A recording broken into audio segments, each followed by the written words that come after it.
حوصلے کا نام ہے کہ ایک خاتون ہونے کے باوجود بھی جناب فاطمہ زہرا کے اوپر فقط گھر کی ذمہ داری نہیں تھی، فقط چکی چلانے کی ذمہ داری نہیں تھی، فقط شوہرداری کرنے کی ذمہ داری نہیں تھی، بلکہ جناب سیدہ کے اوپر بہت ساری رسپانسبلٹیز تھیں۔ کہ آپ کو پتہ ہے کہ جناب سیدہ کا ایک لقب ہے ام العلوم۔ آپ کی ذمہ داری تھی کہ آپ لوگوں تک علم کو پہنچائیں، اور آپ ایسا کرتی تھیں۔ آپ نے اپنے ہفتے کے دنوں کو ڈیوائیڈ کر رکھا تھا، مثلا ایک دن فقہ، ایک دن احکام، ایک دن اخلاق کی کلاس ہوتی تھی۔ اس طرح سے آپ نے ڈیوائیڈ کر رکھا تھا کہ ہمیں کس دن کیا پڑھانا ہے۔ یا اگر کوئی بیمار ہو گیا، آپ اس کی عیادت کو جایا کرتی تھی۔ کسی کے گھر میں شادی ہے، آپ خوشی میں شریک ہوتی۔ کسی کا انتقال ہو گیا، آپ اس میں جاتی۔ اور یہ جو ہمارے یہاں رواج ہے کہ اگر کسی کے گھر میں خدا نخواستہ کسی کا انتقال ہو جائے تو اس کے گھر میں ظاہر ہے کھانا نہیں بنتا، ہم اپنے گھر سے بنا کر لے کر جاتے ہیں۔ یہ چیز بھی جناب سیدہ سے ہی وارد ہوئی ہے کہ جب کسی کے گھر میں انتقال ہوتا تو جناب سیدہ اپنے گھر سے کھانا بنا کر لے جاتی۔ یا صلہ رحم کرتی، ایسا تو نہیں تھا نا کہ بس آپ گھر میں بیٹھی ہیں، چکی چلا رہی ہیں، حجاب میں ہیں اور آپ کو صلہ رحم نہیں کرنا، نہیں، آپ صلہ رحم بھی کرتی تھی۔ یا اسی طرح دیکھا جائے کہ ایک حدیث جو ہمارے درمیان بہت ہی زیادہ مشہور و معروف ہے کہ جب رسول نے یہ سوال کیا کہ عورت کے لیے سب سے بہتر کیا ہے تو جناب فاطمہ زہرا نے جواب دیا کہ ایک عورت کے لیے سب سے بہتر یہ ہے کہ وہ کسی نامحرم کو نہ دیکھے اور نہ کوئی نامحرم اس کو دیکھے۔ اب مسئلہ یہ ہوا کہ اس حدیث کی ڈیپتھ کو ہم نے نہیں سمجھا، اس کے کانسیپٹ کو ہم نے نہیں سمجھا۔ ہم نے اس حدیث سے یہ سمجھ لیا کہ ایک عورت خانہ نشین ہو جائے، جبکہ ایسا نہیں ہے۔ ہمیں جناب سیدہ فقط خانہ نشین نہیں نظر آ رہی ہیں۔ ایک نامحرم کسی دوسرے نامحرم کو نہ دیکھے، اس کا مطلب یہ ہے کہ کوئی بلا وجہ بے سبب بنا ہدف کسی نامحرم سے ملاقات نہ کرے۔ بے وجہ میں کوئی کام نہیں، ہم کسی کو دیکھ رہے ہیں، کسی سے ہم باتیں کر رہے ہیں، لیکن اس کا یہ مطلب ہرگز نہیں ہے کہ اگر کسی خاتون کے اندر کوئی کوالٹیز پائی جا رہی ہیں، وہ بہت انٹیلیجنٹ ہے یا جو بھی صفات اس کے اندر پائی جا رہی ہیں، تو وہ اس کو پسے پردہ ڈال دے اور بس وہ گھر میں بیٹھی رہے کیونکہ جناب فاطمہ نے ایسا کیا، جبکہ ایسا نہیں ہے۔ جناب فاطمہ نے خود ضرورت پڑنے پر نامحرموں سے خطاب کیا ہے۔ 2 نام میں آپ کو بتاؤں، آپ چاہیں تو دیکھ بھی سکتے ہیں، بہار الانوار میں بھی، اصول کافی میں بھی ان ناموں کا ذکر ہوا ہے۔ ایک محمد بن اسید اور دوسرا محمود بن لبید۔ یہ 2 وہ نام ہیں کہ جنہوں نے ڈائریکٹلی جناب فاطمہ الزہرا سے سوال کیا کہ جب سید الشہداء حضرت حمزہ کی جب شہادت ہو گئی تو آپ ان کی قبر مبارک پر بیٹھی ہوئی تھی،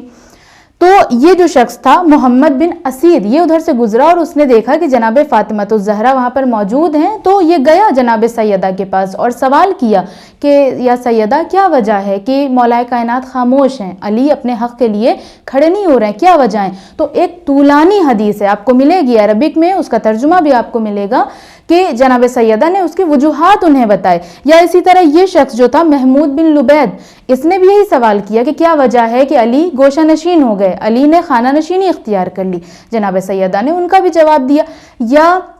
ہر ہفتے جو ہم حدیث قصہ پڑھتے ہیں ان جابر ابن عبداللہ انصاری، تو جابر ابن عبداللہ انصاری بی بی کے محرم تو نہیں تھے، لیکن ڈائریکٹلی جناب فاطمہ الزہرا سے انہوں نے اس حدیث کو بیان کیا۔ یا چلیں حدیث قصہ کے علاوہ آپ دیکھیں حدیث لوح، حدیث لوح ایک بہت ہی مشہور و معروف ہے۔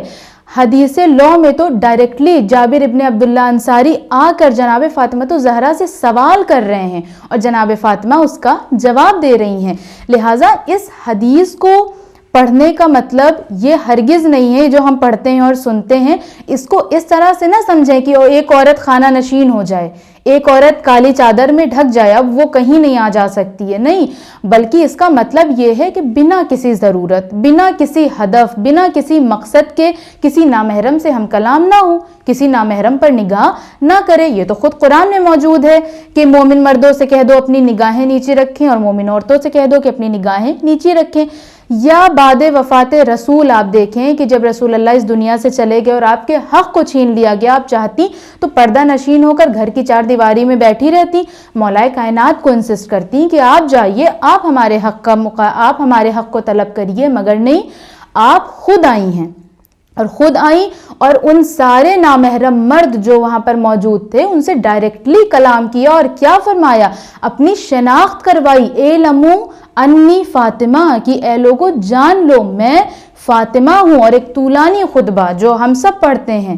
کہ آپ نے وہاں پر دیا، خطبہ فدق جسے ہم کہتے ہیں۔ لہٰذا کسی بھی حدیث کو سنیں پڑھیں تو اس کے کانسیپٹ کو ضرور سمجھیں کہ یہ بات کس کانسیپٹ میں کہی گئی ہے، کس طرح سے کہی گئی ہے۔ صرف ظاہراً پڑھ کر ہم اس کا نتیجہ نہیں نکال سکتے ہیں، اور اگر ایسا ہوتا کہ ایک عورت کی ذمہ داری فقط گوشہ نشینی ہوتی تو جناب سیدہ ہمیں اس طرح سے سوشلی ایکٹیو نہ دکھائی دیتی، ہمیں فزیکلی ایکٹیو نہ دکھائی دیتی، اسپریچولی ایکٹیو نہ دکھائی دیتی۔ جناب سیدہ تو ہمیں ہر ایک میدان میں ایکٹیو نظر آ رہی ہیں۔ لہٰذا جناب سیدہ کی ذات سے ہم آج کی خواتین بہت کچھ لے سکتے ہیں، نہ صرف یہ کہ بس ہم نے پردہ لے لیا اور ہم گوشہ نشینی ہم نے اختیار کر لی، نہیں، بلکہ میں نے تو ظاہر ہے اتنا وقت نہیں ہے، میں نے بہت مختصراً بیان کیا ہے، لیکن جس کے اندر جستجو ہے، جس کے اندر تشنگی ہے، وہ جائے اور تلاش کرے اور دیکھے کہ واقعاً جناب سیدہ کی زندگی کیا زندگی تھی، کہ جو فقط نہ ایک عورت بلکہ مردوں کے لیے بھی آپ رول ماڈل ثابت ہوئی ہیں۔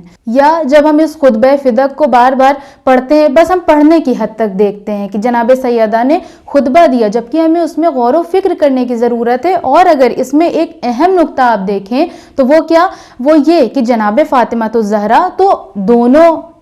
کہ جناب فاطمہ الزہرا عالمین کی خواتین کی سردار ہیں، یہ دنیا یا وہ دنیا جو آنے والی دنیا ہے وہاں کی وہ ملکہ ہیں۔ انہیں کیا ضرورت تھی کہ اس سرزمین پر ایک چھوٹی سی زمین کے لیے، ایک چھوٹے سے باغ کے لیے اتنا زیادہ آپ نے سختیاں برداشت کی، آپ مسجد میں گئیں، آپ نے لوگوں سے خطاب کیا، خطبہ فدق دیا، کیوں؟ کیونکہ یہاں بھی ایک ہڈن میسج چھپا ہے، اور وہ کیا؟ وہ یہی ہے ہڈن میسج کہ جناب سیدہ تمام مسلمانوں کو یہ میسج دے رہی تھی کہ دیکھو بیٹیوں کا وراثت میں بھی حق ہوتا ہے، بیٹیاں بھی میراث میں اپنا حق رکھتی ہیں، لہٰذا اپنی بیٹیوں کو میراث دو۔ رسول اللہ نے میراث دے کر اور اس میراث کا مطالبہ کر کر جناب سیدہ نے قیامت تک کے مسلمانوں کو یہ پیغام دے دیا کہ دیکھو اپنے گھر کی بیٹیوں کو میراث میں بھی حق دو، یہ تمہاری ذمہ داری ہے، اور اگر تمہیں حق نہ ملے، کوئی تمہارا حق لے لے، تو پھر تمہارے اوپر واجب بھی یہ ہے کہ اپنے حق کے لیے کھڑی ہو جاؤ، اپنے حق کے لیے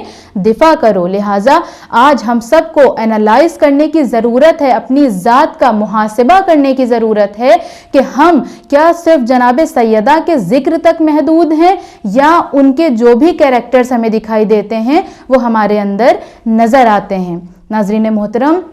ایام فاطمیہ ایک بہترین موقع ہے کہ جس میں ہم اپنی اصلاح کر سکتے ہیں۔ آج کے اس ایپیسوڈ کو میں یہیں پر تمام کرتی ہوں، آپ سے ملاقات ہوگی ہمارے نیکسٹ ایپیسوڈ میں، تب تک بنے رہیں چینل ون کے ساتھ۔ والسلام علیکم ورحمۃ اللہ وبرکاتہ۔